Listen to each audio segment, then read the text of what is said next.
They said the war would be over by Christmas.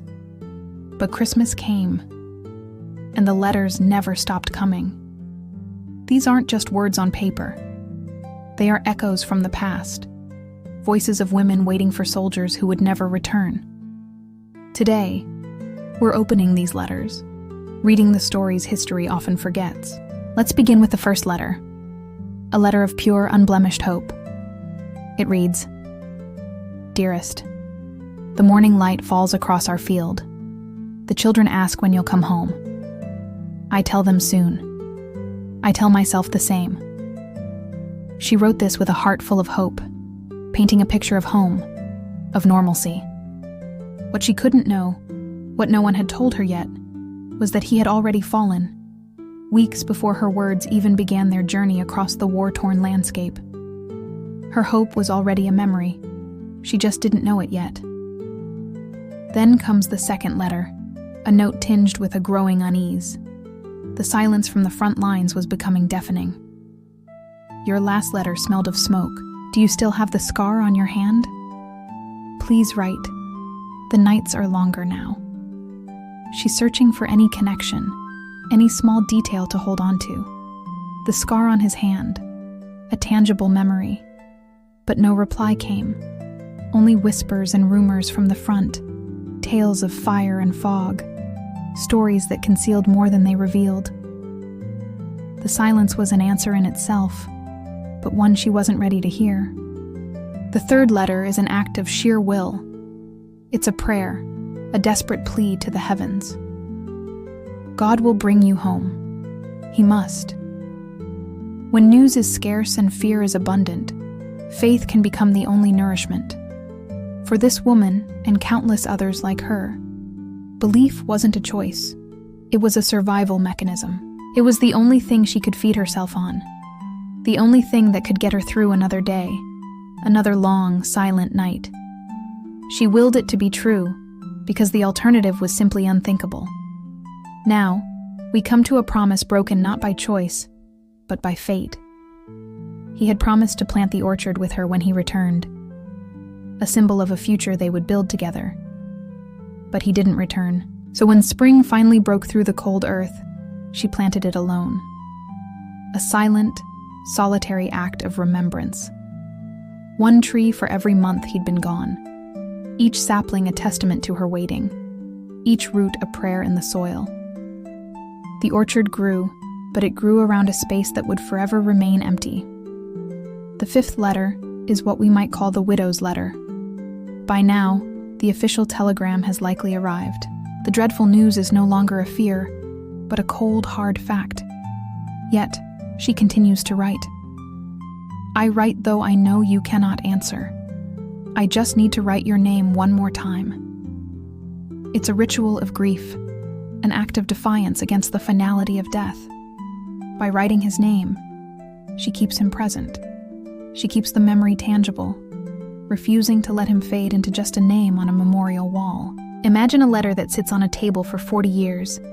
The sixth letter is one that never left. A time capsule of unspoken words, unsent, unopened, unread. What did it say? Was it a final, desperate plea? A confession of a life lived without him? Or just a simple "I miss you" that became too heavy to send? We'll never know. It sat there, a silent monument to a conversation that was never finished. A story frozen in time, its ink holding on to a moment for decades. The seventh letter comes from a different perspective, that of a nurse. She was on the front lines of a different kind, the front lines of healing and loss. She saw too many young men die to believe in fairy tale endings. Her hope was weathered, realistic, yet it persisted. She wrote to one of them, perhaps a soldier she had cared for, "Come back. Someone still remembers your laugh." It wasn't a grand declaration of love, but a simple human plea. A reminder that even in the midst of unimaginable tragedy, a single memory, like the sound of a laugh, was worth holding on to. The eighth letter is a sister's goodbye, steeped in the bittersweet world of dreams. "I dreamed you came home, and when I woke, I almost called your name. Dreams can be a cruel comfort, offering a fleeting reunion that vanishes with the morning light.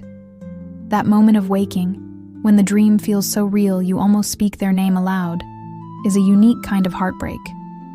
It's the gap between a world where they are alive and a world where they are gone. A gap she had to cross every single morning. And then, there's the mother's letter. The 9th letter reveals a different kind of writing, a different kind of hope. Mothers didn't always write for a response.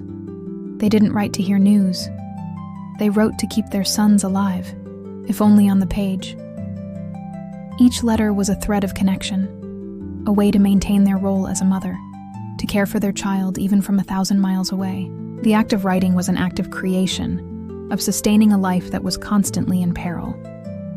The paper was their last embrace. The 10th letter is perhaps the most tragic of all. It's the one he never got to read. It was found in a soldier's jacket pocket, soaked through with rain and blood. The ink had faded, blurring the words she had so carefully chosen. But through the stains and the watermarks, one thing was still clear. Her name. It was the last thing he carried with him. A final, silent testament to the love that was waiting for him. A love he would never return to. Her words never reached him, but her name stayed with him until the very end. These are just 10 letters, 10 stories out of hundreds of thousands. Every letter tells a story that history, in its grand narrative of battles and dates, never asked to hear. These women didn't just wait passively. They were the silent, steadfast bedrock of a world at war. They ran farms, they raised children, they managed households, they buried their hope, and through it all, they still wrote. They wrote into the silence, into the void. Because the words were all they had left. Writing was an act of hope, an act of memory, an act of love. And sometimes, writing a name, telling a story, remembering a laugh, it was the only way to keep someone alive, even after they were gone. If you've watched this far, you understand what it means to wait, to hope, and to remember. These voices deserve to be heard. Their stories deserve to be told. Please consider subscribing to our channel to help us keep these voices, and others like them, from fading into history. Because history isn't just what happened, it's what was written and never answered. Thank you for watching.